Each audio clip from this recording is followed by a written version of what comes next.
हाँ जी साहब, तो कैसे हैं आप लोग। आई होप आप अच्छे होंगे और अपनी तैयारी अच्छे से कर रहे होंगे।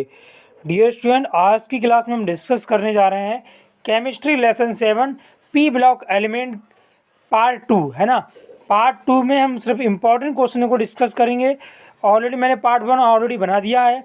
अगर आपने पार्ट 1 नहीं देखा है, उसका लिंक डिस्क्रिप्शन बॉक्स में है, वहाँ से आप उसको वॉच कर सकते हो, है ना। अगर आप हमारे यूट्यूब चैनल पर न्यू हो तो इसको रेड कलर के बटन को प्रेस कर दीजिए, जिससे आप हमारे यूट्यूब चैनल से जुड़ जाओगे, है ना।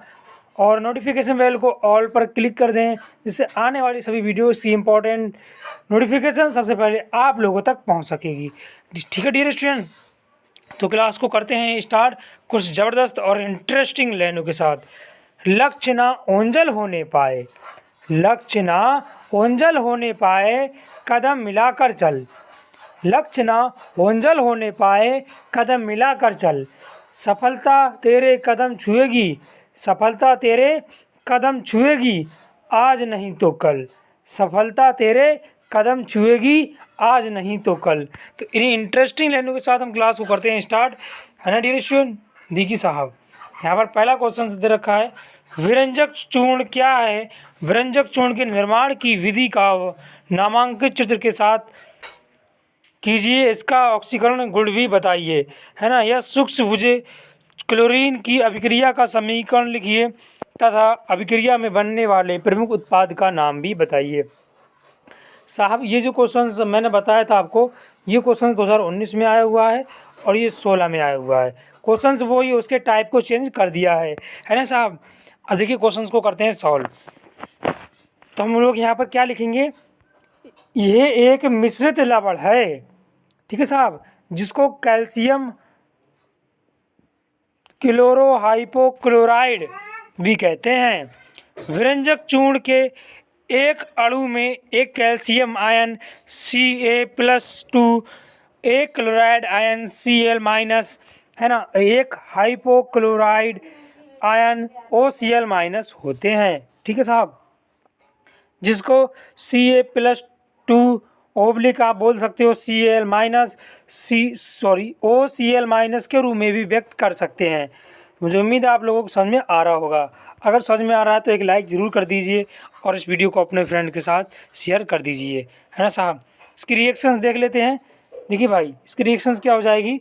विरंजक चूर्ण का निर्माण वैधमान विधि द्वारा किया जाता है। वैधमान एक विधि होती है, उसके द्वारा किया जाता है। इसके अंतर्गत बुझे हुए चूने पर क्लोरीन की रिएक्शन कराते हैं, उस कंडीशन में हमारा विरंजक चूर्ण बनकर तैयार हो जाता है। देखिए साहब कैसे होगा, CaOH का होल ट्वाइस से बोलते हैं सूक्ष्म चूना, सूक्ष्म भुजा हुआ चूना ये हो जाता है, ये क्लोरीन गैस हो गई। तो इस प्रकार से देखिए साहब, CaO हमारा वो ये हो गया है ना, और Cl हम यहाँ पर उठा के रख देंगे, तो CaOCl2 प्लस H2O यहाँ से अलग हो जाता है। तो एक बार पुनः इस रिएक्शन को बताने की कोशिश की जाएगी आप लोगों के लिए। CaOH का होल ट्वाइस प्लस Cl2, है ना, तो ये रिएक्शंस क्या बन जाएगी, CaOH का होल ट्वाइस प्लस H2 हमारा बाहर निकल जाएगा। ये विरंजक चूर्ण, इसकी विधि बताते हैं। इसकी विधि क्या है, देखिए साहब, यह विधि विरंजक चूर्ण CaOCl2 बनाने के लिए आधुनिक विधि है। कहने का तात्पर्य ये डियर स्टूडेंट, आजकल जो हमारा प्रोडक्ट बनता है विरंजक चूर्ण, है ना, वो इसी विधि द्वारा बनता है। इसमें लोहे का बना हुआ टावर होता है, जिसे खाने बने हुए होते हैं, जिस संयंत्र द्वारा ऊपरी भाग से हॉपर द्वारा बुझा हुआ चूना CaOH का होल ट्वाइस डाला जाता है, ठीक है। टावर के नीचे से हम गर्म वायु और क्लोरीन की धारा प्रवाहित करते हैं, तो उस कंडीशन में क्या होता है, CaOH व Cl2 गैस की क्रिया विरंजक चूर्ण बनाती है, जैसे हमने रिएक्शन में आप लोगों को बताया था, ठीक है साहब। ये इसका चित्र है, चित्र भी आपको अच्छे से समझना है। ये हमारा चित्र आपको बता देंगे, अभी थोड़ी देर वेट कीजिए।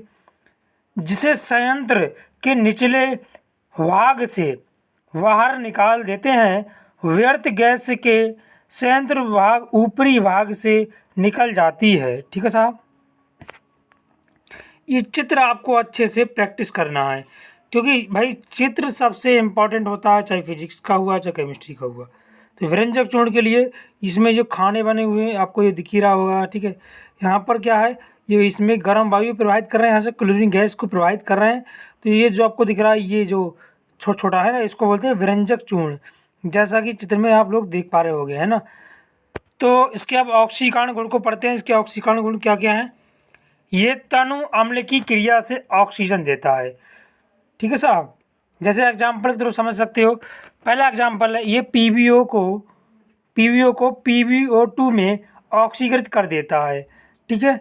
देखिए इसकी रिएक्शंस क्या हो जाएगी, CaOCl2 प्लस PbO को हम रिएक्ट कराएंगे तो क्या बन जाएगा साहब, 2CaCl2 बन जाएगा और 2PbO2 हमारा यहाँ पर बनकर तैयार हो जाएगा, जो जैसे कि मैंने इस क्वेश्चन में बताया था, ठीक है साहब। अगला क्वेश्चन क्या है, इसी से रिलेटेड है जी। इसका अगला गुण है, यह अम्लीय माध्यम में Ki पोटेशियम आयोडाइड को आयोडाइड में ऑक्सीकृत कर देता है। जैसे हम बात करें CaOCl2 क्या है, इससे बोलते हैं ब्लीचिंग पाउडर, है ना। CH3COOH एसिटिक अम्ल ले लिया हमने, और अम्ल की प्रेजेंटेशन है 2Ki। पोटेशियम आयोडाइड को जब रिएक्ट कराओगे CH3COO का होल ट्वाइस Ca हमारा यहाँ पर प्रेजेंट हो जाएगा, प्लस 2Cl हमारा क्यों हो जाएगा भाई, पोटेशियम पर होता है प्लस का, तो सीधी सी बात है माइनस वाला यहाँ से उठकर यहाँ पर आ जाएगा, ठीक है। रिएक्शंस की बैलेंस के लिए हमने यहाँ पर 2 लगाया है। हमें बताना है इसमें आयोडीन को ऑक्सीकृत कर देगा, यहाँ पर आयोडीन ऑक्सीकृत हो जाएगा और जल के अणु यहाँ से बाहर निकल जाएंगे। हमें उम्मीद है आप लोगों को ये क्वेश्चन समझ में आ गया होगा। आइए आगे बढ़ते हैं। अगला क्या है, अगला है अम्लराज क्या है। ये प्लेटिनम से किस प्रकार व्यक्त किया जाता है, 5, 9 और 12 में लगातार यह आया, देख सकते हो स्क्रीन पर। अथवा अम्लराज क्या है, इसकी गोल्ड से अभिक्रिया किस प्रकार होती है, इसको हमें बताना है, ठीक है साहब। अम्लराज या एक्वारेजिया, अम्लराज बोलो या एक्वारेजिया बोलो, ये हाई स्कूल इंटर दोनों में इम्पोर्टेंट है। अम्लराज या एक्वारेजिया, आयन अनुसार 1 भाग सांद्र नाइट्रिक अम्ल और 3 भाग HCl यानी कि हाइड्रोक्लोरिक अम्ल को परस्पर मिलाने पर प्राप्त मिश्रण को एक्वारेजिया कहते हैं। एक्वारेजिया को ही हम अम्लराज बोलते हैं, ठीक है साहब। क्वेश्चन ऐसे भी आ सकता है, एक्वारेजिया क्या है, ये नहीं आएगा तो पूछेगा अम्लराज क्या है। तो 1 भाग नाइट्रिक अम्ल का मतलब हो गया HNO3, है ना, और 3 भाग किसके, HCl के। उस कंडीशंस को हम एक्वारेजिया कहते हैं, अम्लराज कहते हैं, ठीक है साहब। देखिए इसके रिएक्शंस को यहाँ समझ लेते हैं जी साहब। 3 प्लेटिनम प्लस 4 HNO3 नाइट्रिक अम्ल प्लस 12 HCl को रिएक्ट कराओगे तो प्लेटिनम टेट्राक्लोराइड बन जाएगा, PtCl4 बन जाएगा और 4NO यहाँ से अलग हो जाएगा और 8 जल के अणु यहाँ से बाहर निकल जाएंगे डियर स्टूडेंट। अब प्लेटिनम टेट्राक्लोराइड हमारे पास जो बना, मैंने यहाँ पर वो पुट कर दिया, है ना साहब। इसको पुट करोगे फिर प्लस इसकी रिएक्ट कराओगे HCl के साथ, तो उस कंडीशन में हमारा बन जाएगा हेक्साक्लोरोप्लेटिनम अम्ल। ये इंपॉर्टेंट फार्मूला है, इसको याद कर लीजिए, कभी कभी एग्जाम में आ जाता है। हेक्साक्लोरोप्लेटिनम अम्ल 3H2PtCl6 है ना, Cl6, ये इंपॉर्टेंट है, याद कर लीजिए डियर स्टूडेंट। अगला गोल्ड सॉल्ट की एक्वारेजा से अम्ल की रिएक्शंस कराएंगे। गोल्ड सॉल्ट AU, एक्वारेजिया का मतलब 1 भाग नाइट्रिक अम्ल और 3 भाग, ये हमारा एक्वारेजिया, इसको हम अम्लराज कहते हैं, है ना साहब। इसको रिएक्ट कराओगे तो हमारे पास AuCl3 बन जाएगा, इसको ऑरिक क्लोराइड कहते हैं, ठीक है साहब। और NO हमारा नाइट्रिक ऑक्साइड बन जाएगा और 2 जल के अणु यहाँ से बाहर निकल जाएंगे। ये रिएक्शंस आपको अच्छे से याद करना पड़ेगा, ठीक है। और जब AU प्लस HCl हमारा रिएक्ट करेगा, ये AuCl3 प्लस HCl जब रिएक्ट करता है तो HAuCl4 बनता है, हाइड्रोजन टेट्रा क्लोरिडो ऑरिक अम्ल, ये हमारा बनके हो जाता है तैयार। तो ये रिएक्शंस आप लोग याद कर सकते हो, कितना इंपॉर्टेंट क्वेश्चंस है अम्लराज या एक्वारेजिया, है ना, इंपॉर्टेंट है। सो मैंने इस क्लास में डिस्कस किया, है ना। आगे बढ़ते हैं। अगला क्या है, आवर्त सारणी के वर्ग 15 के तत्वों के प्रति हाइड्रोजन के प्रति क्रियाशीलता को समझाइए। हालांकि वर्ग 15 के प्रति हाइड्रोजन की किस प्रकार से व्यवहार होता है इसको प्रूव करने के लिए बोला है। 2019 में क्वेश्चन पूछा गया था, स्क्रीन पर देख सकते हो आप लोग। ठीक है साहब, पहले हम बात करें एक पहले टॉपिक के बारे में। इस वर्ग के सभी तत्व MH3 संयोजक रचना के गैसीय हाइड्राइड बनाते हैं। फॉर एग्जाम्पल NH3, PH3 है ना, AS3, ASH3, SBH3, BIH3 bismuth है ना, इसके नाम यहाँ पर दे रखे हैं, आप देख पा रहे होगे स्क्रीन पर। अगला है यहाँ पर जी, ये सभी हाइड्राइड विषाक्त हैं और इनकी क्रियाशीलता NH3 का मतलब होता है अमोनिया से बिस्मथ की ओर जाती है। अमोनिया से बिस्मथ की ओर की क्रियाशीलता जाती है। ठीक है साहब, NH3 अमोनिया जल में अधिक विलय है जबकि अन्य सभी अल्प विलय है। अमोनिया सबसे ज़्यादा विलय होती है जल में है ना, और ये सभी दिख रहे हैं ये कम विलय होते हैं। ठीक है साहब, अगले बढ़ते हैं। अगला क्या है, अगला है इन हाइड्राइडों का तापीय स्थायित्व NH3 से BiH3 तक घटता है ना। इन सभी हाइड्राइडों का क्षारीय लवण NH3 से BiH3 तक घटता है और NH3 प्रबल क्षारीय है तो PH3 दुर्बल क्षारीय हो जाएगा, जबकि ASH3, SBH3 तथा ViH3 उदासीन होता है। ये भी आपको याद रखना, इंपॉर्टेंट फैक्ट है डियर स्टूडेंट। अगला क्या है, NH3 स्थायी हाइड्राइड होता है। जो NH3 होता है ना वो स्थायी हाइड्राइड होता है जो अपचायक गुण नहीं रखता है। ठीक है साहब, अपचायक गुण ये नहीं रखता है, ये भी आपको याद करना पड़ेगा। अगला क्या है, PH3 से कम स्थायी होता है और अपचायक गुण रखता है। PH3 मतलब फास्फीन गैस, जो आपके सिलेबस से हटा दी गई है ना। पहले फास्फीन था लेकिन 30% की कमी के साथ इसको हटा दिया गया है। जो हटा दिया गया है उसको हम नहीं पढ़ाएंगे, जो हटा दिया गया है वही इस क्लास में डिस्कस करेंगे। ठीक है साहब, और अपचायक गुण रखता है। इसमें नीचे की ओर जाने पर अपचायक गुण बढ़ता है, अतः ViH3 प्रबल अपचायक होता है। तो ऑब्जेक्टिव में क्वेश्चन आ सकता है कि ViH3 क्या है, तो ऑप्शन में होगा ऑक्सीकारक प्रबल अपचायक, जो ये तो ऑप्शन आप लगाओगे प्रबल अपचायक, यहाँ पर राइट आंसर हो जाएगा। Option number is the right answer, जो भी ऑप्शन दे रखा होगा उसमें। ठीक है साहब, अगला क्या है यहाँ पर देखिए साहब, अगला क्वेश्चन क्या है, अगला क्वेश्चन क्या दे रखा है, सल्फर डाई ऑक्साइड के निर्माण की प्रयोगशाला विधि का वर्णन करते हुए ऑक्सीकरण और अपचायक गुणों का उल्लेख करके हुए इसका उपयोग भी दीजिए। तो देखिए साहब, प्रयोगशाला में हम सल्फर डाइऑक्साइड कैसे बनाते हैं ये हाई स्कूल में आपने पढ़ा होगा, नहीं पढ़ा है इंटर में भी ये है, फिर भी सीख लीजिए। प्रयोगशाला विधि क्या होती है, प्रयोगशाला में सल्फर डाइऑक्साइड गैस कॉपर धातु की छीलन को सांद्र सल्फ्यूरिक अम्ल के साथ गर्म करके बनाई जाती है। रिएक्शंस इंपॉर्टेंट है, इसको याद कर लीजिए। Cu+2H2SO4 एरो CuSO4 +2H2O, यहाँ पर हमारे पास सल्फर डाइऑक्साइड गैस बन जाएगी। तो आप इसको याद कर सकते हो, रिएक्शंस इंपॉर्टेंट है। ठीक है साहब, ऑक्सीकरण गुण की बात करें तो सल्फर डाइऑक्साइड अनेक क्रियाओं ऑक्सीकरण का कार्य करती है। जैसे एग्जाम्पल की तरह हम बताएं तो H2S का सल्फर में ऑक्सीकरण कर देती है, तो H2S + SO2 = हमारा सल्फर बन जाएगा और यहाँ से हमारा जल के अणु बाहर निकल जाएगा। ठीक है साहब, अगला है आयरन का फेरिक ऑक्साइड में ऑक्सीकरण कर देना। आयरन और सल्फर ने रिएक्ट की, सल्फर डाइऑक्साइड ने, तो 2FeO बन गया और FeS बन गया है ना। तो फेरिक ऑक्साइड इसको समझ सकते हो साहब। अगला है अपचायक गुण। ठीक है साहब, अपचायक गुण क्या होता है जी, अपचायक गुण सल्फर डाइऑक्साइड अनेक क्रियाओं में अपचायक का कार्य करती है। जैसे एग्जांपल समझ लीजिए, K2Cr2O7 का Cr2SO4 का होल थ्राइस में अपचयन। जैसे एग्जांपल यहाँ पर आप देख पा रहे होंगे।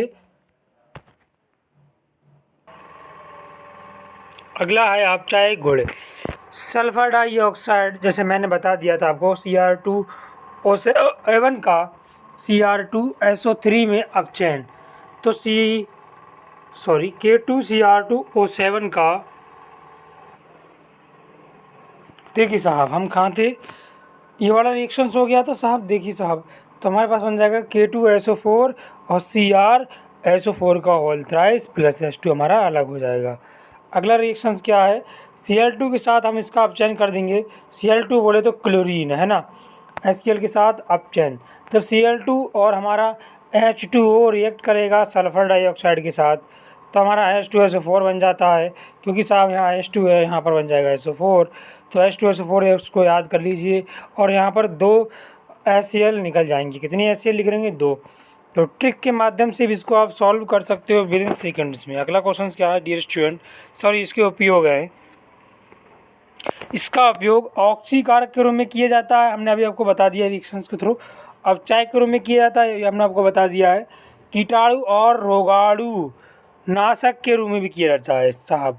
कीटाणु और रोगाणु को नाश करने के लिए इसका उपयोग किया जाता है, ठीक है। और चीनी उद्योग में भी इसका उपयोग किया जाता है। किसकी बात कर रहे हैं? हम बात कर रहे थे डियर स्टूडेंट, किसकी? हमारा टॉपिक था सल्फर डाइऑक्साइड। तो सल्फर डाइऑक्साइड का उपयोग चीनी के उद्योग में भी किया जाता है। समझ में आ रहा होगा। अगला क्वेश्चन क्या है? अगला क्वेश्चन यहाँ पर थोड़ा छोटा सा है बट इम्पोर्टेंट है। K2Cr2O7 से क्लोरीन प्राप्त करने तथा क्लोरीन से सल्फ्यूरिक क्लोराइड और तथा कैल्शियम क्लोरोहाइपोक्लोराइड बनाने के भी रासायनिक समीकरण दीजिए। देखिए साहब, K2Cr2 से क्लोरीन कैसे प्राप्त करोगे? 18 में क्वेश्चन आया हुआ था। तो K2Cr2O7 प्लस 14 HCl, तो रिएक्ट करा देंगे HCl से। आपको HCl याद रखना है, ठीक है साहब। जब HCl से रिएक्ट करता है ना, तो KCl हमारा बन जाता है और ये उठ के इधर आ जाएगा, ये बन जाएगा CrCl3। और यहाँ पर 3 क्लोरीन गैस निकल जाता है और प्लस 7 जल के अणु यहाँ से निकल जाते हैं। क्लोरीन से सल्फ्यूरिक क्लोराइड प्राप्त करने के लिए हमने K2Cr2O7 से क्लोरीन गैस हमने प्राप्त कर ली, है ना। तो ये रिएक्शन आप याद कर लीजिए, क्योंकि कभी कभी क्या होता है साहब, ये क्वेश्चन ज्यों का त्यों आ जाता है। या फिर क्या पूछेगा कैसे प्राप्त करोगे, क्या होता है जब। हाँ साहब, कैसे प्राप्त करोगे, क्या होता है जब, इसका पार्ट मैं अगले लेसन्स में लेकर आऊँगा, सॉरी अगले क्लास में लेकर आऊँगा। इसीलिए आपसे बोल रहे हैं, नए हो तो सब्सक्राइब जरूर कर लीजिए, है ना साहब।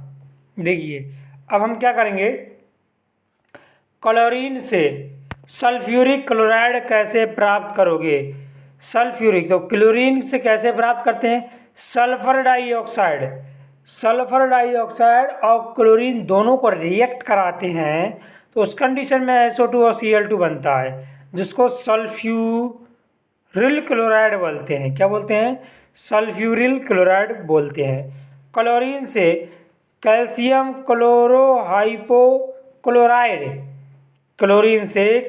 क्लोरोहाइपोक्लोराइड जो बनता है ना, जैसे मान लीजिए ये हमारे पास ये इसको, हाँ सीसा, ये मैंने ऑलरेडी बता दिया है। अगर हमारी क्लास को बात कर रहे हो अभी तक, तो मुझे उम्मीद है ये क्वेश्चन आपको समझ में आ गया होगा। जब बुझा हुआ चूना क्लोरीन के साथ रिएक्ट करता है, तो उस कंडीशन में हमारा क्या बनता है? कैल्शियम क्लोरोहाइपोक्लोराइड, जिसको विरंजक चूर्ण के नाम से भी जाना जाता है।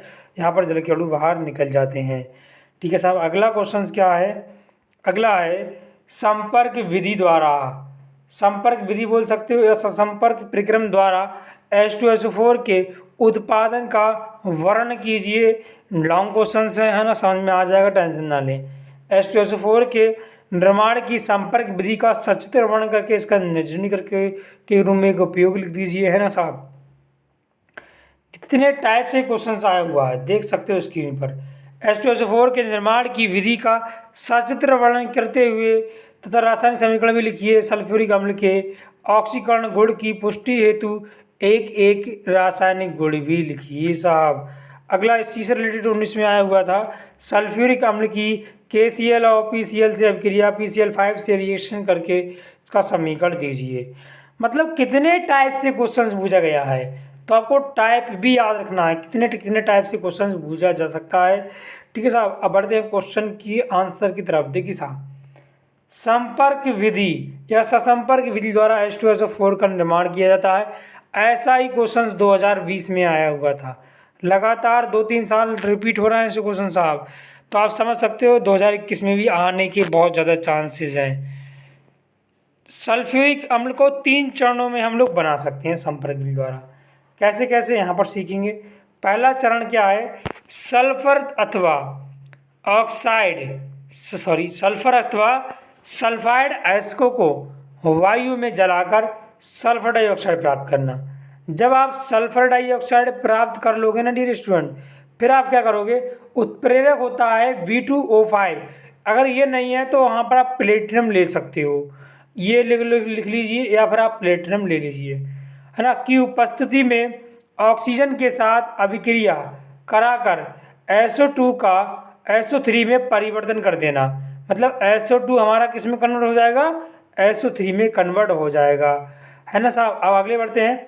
SO3 को सल्फ्यूरिक अम्ल में अवशोषित करके जो SO2 हमारा बना है, SO3 बना है ना, उसको आप क्या करोगे, ओलियम में प्राप्त करोगे। तो ओलियम का फार्मूला होता है H2H2O7। देखिए कभी कभी ओलियम का भी फार्मूला आ जाता है, सो आपसे रिक्वेस्ट है इस ओलियम का फार्मूला अच्छे से याद कर लीजिए। मैं एक याद करा देता हूँ, H2 याद है, H2 याद है, O7 ऑलरेडी याद हो गया, H2O7 जिसको ओलियम के नाम से जाना जाता है। ठीक है, अब देखिए इसका चित्र आप लोग बहुत अच्छे से बनाओगे, क्योंकि भाई चित्र के ही नंबर होते हैं फिजिक्स एंड केमिस्ट्री में। क्योंकि चित्र अगर आप लोगों का अच्छा है ना, तो मैं कह सकता हूँ आपके फुल मार्क्स आ जाएंगे। तो आपको चित्र अच्छे से बनाना है, ठीक है। ये चित्र का मैं ट्रिक बता दूंगा कैसे बनाया जाता है, इसको आप अच्छे से याद कर लीजिए। देखिए मैं बताना चाहूँगा आप लोगों के लिए, ये हमारा दे रखा है, इसमें ये क्वार्टर्स कहलाता है, ओलियम ये रहता है हमारा ओलियम, H2O7 ये हमारा ओलियम कहलाता है। और जैसा जैसा इस चित्र में दे रखा है आपको बिल्कुल ज्यों का त्यों चित्र बनाना है, क्योंकि साहब चित्र में ही नंबर है केमिस्ट्री फिजिक्स में, चित्र और रिएक्शंस में, है ना। देखिए अब आगे बढ़ते हैं। सल्फ्यूरिक अम्ल के उत्पादन का प्रभाव ऊपर दिए गए चित्र में दिया गया है ना। सल्फाइड प्राप्त सल्फर डाइऑक्साइड को धूल के कणों का एवं आर्सेनिक यौगिकों जैसे अन्य अशुद्धियों से मुक्त कराकर शुद्ध कर लिया जाता है। सल्फ्यूरिक अम्ल के उत्पादन में ऑक्सीजन द्वारा SO2 गैस का, SO2 मतलब सल्फर डाइऑक्साइड गैस का V2O5 उत्प्रेरक की स्थिति में, V2O5 जानते हो, V2O5 नहीं होना चाहिए तो आप प्लेटिनम भी ले सकते हो, ऐसा नहीं यही हमें लगाना है, ऑप्शंस में नहीं हो तो क्या करोगे, है ना। उत्प्रेरक की स्थिति में SO3 प्राप्त करने के लिए उत्प्रेरक का मूल पद यहाँ पर इस प्रकार से हो जाएगा जी, SO2 प्लस SO2 गैसीय फॉर्म में है, प्लस O2 भी हमारा गैसीय फॉर्म में है, तो उत्प्रेरक होता है V2O5। अगर ए नहीं है तो बार बार बोल रहा हूँ, प्लेटिनम आप लोगे, प्लेटिनम को रिबल का सिंबल लगाओगे तो हमारे पास क्या बन जाएगा, 2SO3 हमारे पास बन जाएगा। यहाँ पर एनर्जी मुक्त हो जाएगी माइनस का 196.6 किलो जूल प्रति मोल, है ना साहब। देखिए यह अभिक्रिया ऊष्माक्षेपी तथा उत्क्रमणीय अभिक्रिया है एवं अग्र अभिक्रिया में आयतन में कमी आती है, अतः कम ताप और उच्च दाब पर लब्धि के लिए उपयुक्त स्थितियां हैं, परंतु तापक्रम बहुत कम नहीं होना चाहिए, अन्यथा अभिक्रिया की गति धीमी हो जाएगी। सल्फ्यूरिक अम्ल के उत्पादन में प्रयुक्त संलयन का संचालन 2 बार दाब, है ना, तथा 720 केल्विन ताप पर किया जाता है न। उत्प्रेरक से प्राप्त SO3 गैस सांद्र सल्फ्यूरिक अम्ल में अवशोषित होकर ओलियम बनता है, ओलियम बना देती है, H2H2O7 बना देती है। जल द्वारा ओलियम का तनुकरण करके वांछित सांद्रता वाला सल्फ्यूरिक अम्ल प्राप्त कर लिया जाता है ना। इस प्रक्रम में क्या होता है, इस प्रक्रम के संतत संचलन तथा लागत से भी कमी लाने के लिए उद्योग में उपयुक्त दोनों प्रक्रियाएं साथ साथ संपन्न की जाती हैं। ठीक है, और जैसे हम ये रिएक्शंस बता देते हैं, SO3 प्लस H2SO4, जब भी SO3 सल्फर ट्राई ऑक्साइड है ना और H2SO4 रिएक्ट करता है तो H2H2O7 बनता है, इसको ओलियम के नाम से जाना जाता है। अब भैया ओलियम का रिएक्ट कराओ जल से, जब भी ओलियम जल के साथ रिएक्ट करेगा तो उस कंडीशन में आपके पास बन के आ जाएगा H2SO4, बट H2SO4 के कितने अणु हो जाएंगे, 2 अणु। तो यहाँ पर आप याद कर सकते हो 2SO4 है ना। संपर्क विधि द्वारा सल्फ्यूरिक अम्ल की शुद्धता सामान्यतः 96 से 98% तक उसकी शुद्धता होती है ना साहब। अब देखिए निर्जलीकरण के रूप में इसका उपयोग कैसे किया जाता है वो भी यहाँ पर आप देख सकते हो। शांत सल्फ्यूरिक अम्ल जल को अवशोषित करता है, अतः ये निर्जलीकरण के रूप में प्रयुक्त किया जाता है। शांत सल्फ्यूरिक अम्ल कई कार्बनिक यौगिकों में जल के अणु बाहर निकाल देता है। उदाहरण की बात करें चीनी और स्टार्च शांत सल्फ्यूरिक अम्ल से क्रिया कराने पर काले पड़ जाते हैं। अब इसकी आप रिएक्शन देख लीजिए जी। रिएक्शन जब चीनी का फार्मूला होता है C12H22O11, तो चीनी का फार्मूला भी याद कर लीजिए, क्योंकि कभी कभी चीनी का फार्मूला भी आपके जो एग्जामिनर आते हैं वाइवा लेने के लिए वो पूछ लेते हैं। तो C12H22O11 प्लस H2SO4 सल्फ्यूरिक अम्ल होता है, तो हमारे पास ये चीनी बन जाएगी, कार्बन हमारा अलग हो जाएगा और जल के अणु बाहर निकल जाएंगे और सल्फ्यूरिक अम्ल हमारा अलग का अलग हो जाएगा, है ना। अब देखिए अगर हम यहाँ पर स्टार्च ले लें C6H10O5 है ना, स्टार्च की जब रिएक्ट कराओगे H2SO4 के साथ है ना, तो हमारे पास कार्बन बन जाता है C for carbon, but carbon के यहाँ पर N लगा है तो यहाँ पर CN हो जाएगा, है ना। यहाँ पर कितना हो जाएगा 5N और H2SO4 हमारा अलग हो जाएगा।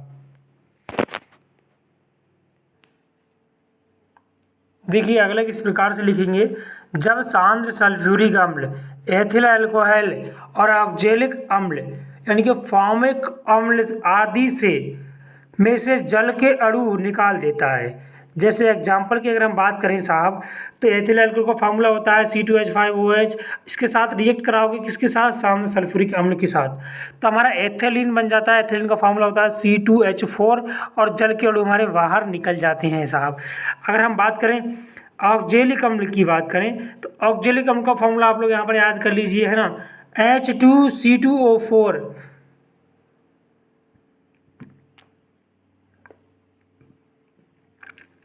H2C2O4 इसका फार्मूला हो जाएगा ऑक्जेलिक अम्ल का साहब, ठीक है।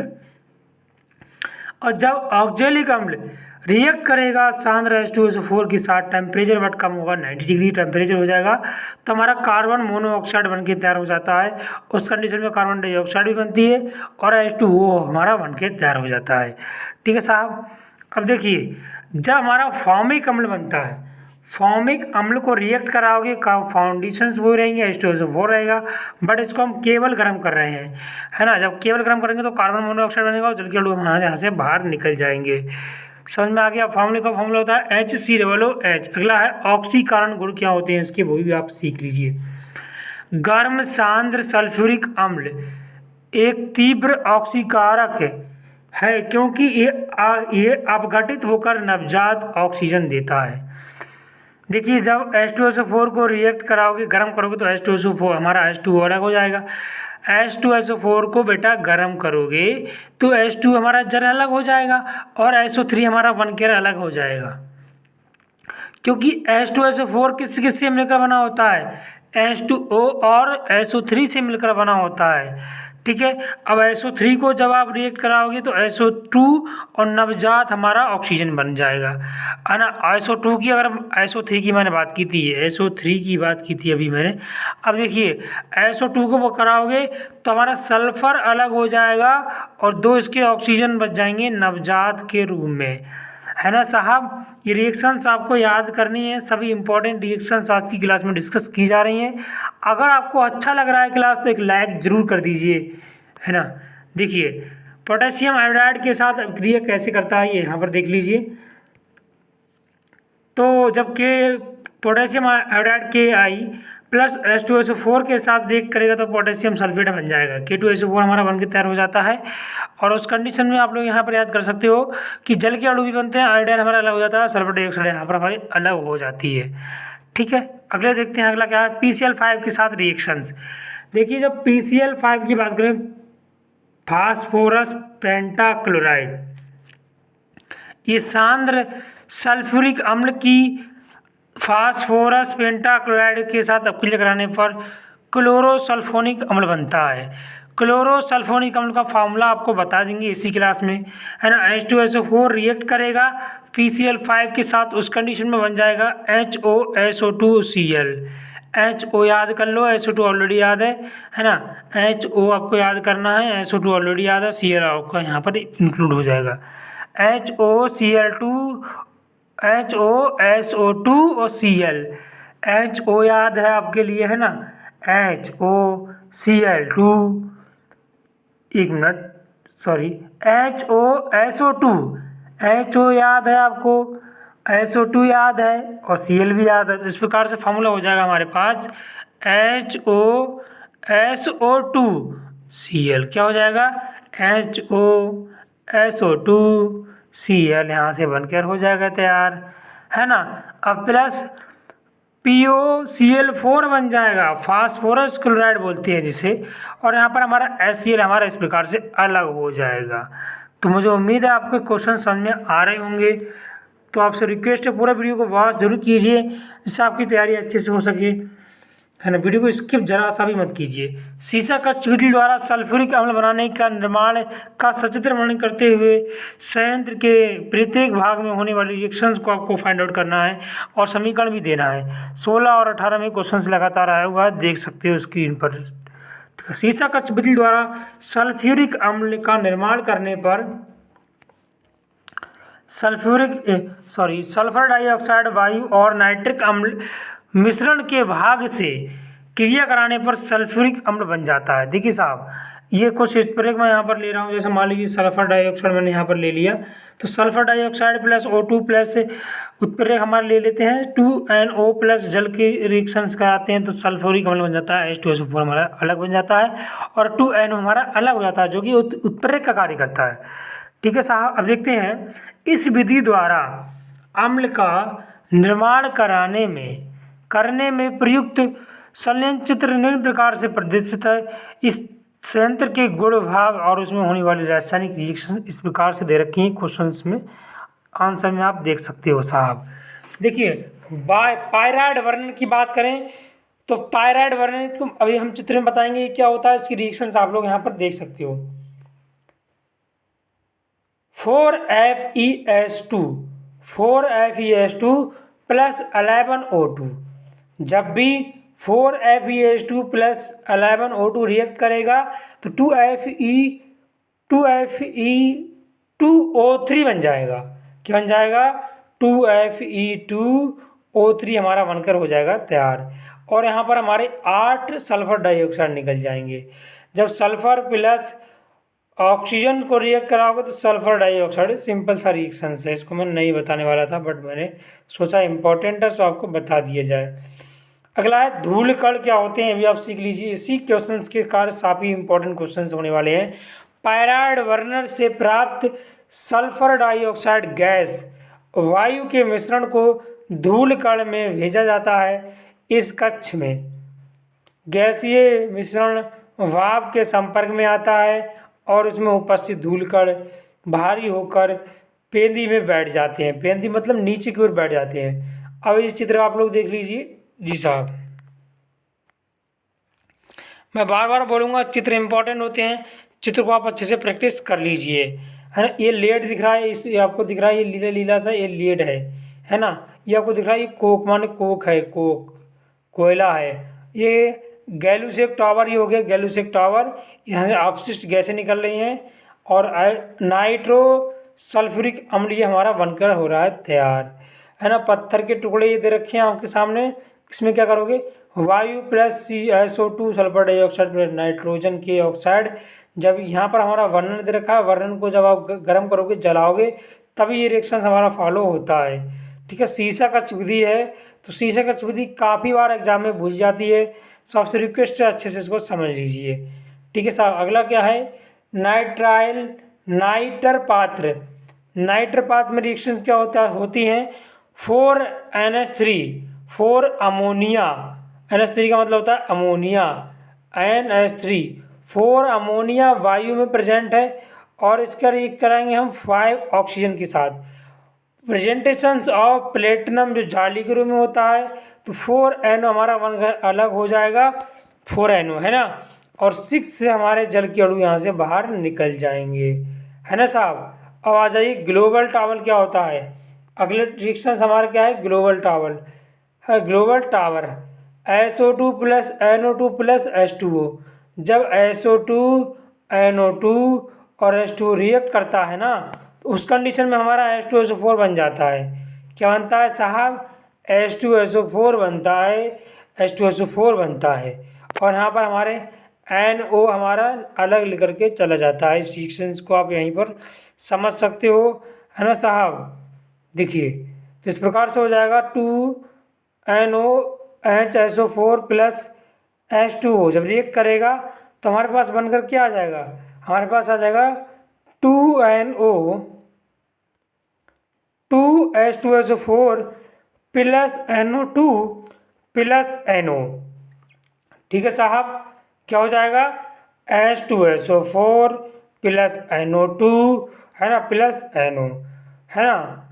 तो कैसा लगा आज का क्लास, कमेंट सेशन में ज़रूर बताना, और ऐसे ही इंटरेस्टिंग और एजुकेशन से रिलेटेड वीडियोस को देखने के लिए आप हमारे चैनल स्टडी सक्सेसफुल को सब्सक्राइब कर लें, और साथ ही बेल आइकन को दबा दें, जिससे आने वाली सभी इम्पोर्टेंट क्लास की नोटिफिकेशन सबसे पहले आप लोगों तक पहुंच सके, है ना साहब।